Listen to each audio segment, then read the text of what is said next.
शिवसेना ठाकरे पक्षाच्या जाहिरातीत पॉर्न स्टारचा समावेश आहे असा आरोप भाजप उपाध्यक्ष चित्रा वाघ यांनी केला। त्यांनी या जाहिरातीला आक्षेपही घेतला। दुसरीकडे भाजप नेत्यांनी कर्नाटक सेक्स स्कॅलडमधल्या प्रज्वल रेवण्णावर बोलावं असा पलटवार शिवसेना ठाकरे पक्षाचे नेते आदित्य ठाकरे यांनी केला। काँग्रेसनं प्रकाश आंबेडकरांचा अपमान केल्याचा आरोप रामदास आठवले यांनी केला। आंबेडकरांनी काँग्रेसला प्रस्ताव दिला होता, मात्र काँग्रेसनं त्यांचा अपमान केल्याची टीका आठवलेंनी केली। काँग्रेसनं आंबेडकरांना सोबत घेतलं नाही म्हणून ते स्वबळावर निवडणूक लढवत असल्याचं आठवले म्हणाले। भाजपनं विश्वासघात केला म्हणून युती तोडली अशा शब्दात उद्धव ठाकरेंनी भाजपवर जोरदार टीका केली। महाराष्ट्राच्या युतीमध्ये सहभागी व्हायचं नव्हतं म्हणून युतीला लाथ मारून बाहेर पडल्याचा दावा उद्धव ठाकरे यांनी केला। सांगलीतल्या सभेत त्यांनी भाजपवर चौफेर टीका केली। अमृत नोनी गॅस्ट्रिन, अपचन, ऍसिडिटी, गॅस्ट्रबल ह्यापैकी तुम्हाला कुठलाही गॅस्ट्रिक प्रॉब्लेम झाला, उपाय एकच, अमृत नोनी गॅस्ट्रिन।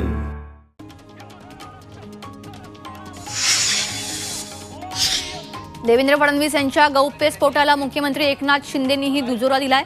आम्ही बाहेर पडलो तेव्हा उद्धव यांनी फोन केले, फडणवीस बोलले, त्यात सत्यता असल्याचं मुख्यमंत्री शिंदे यांनी स्पष्ट केलं।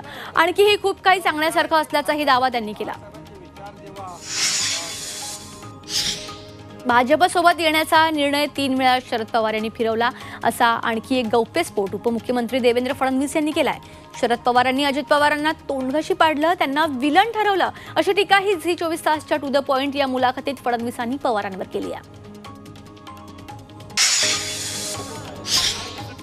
शरद पवार पक्षाचे साताऱ्याचे उमेदवार शशिकांत शिंदे यांनी थेट अजित पवारांच्या पाया पडत आशीर्वाद घेतले। शशिकांत शिंदेंच्या या कृतीची राजकीय वर्तुळात चांगलीच चर्चा रंगली।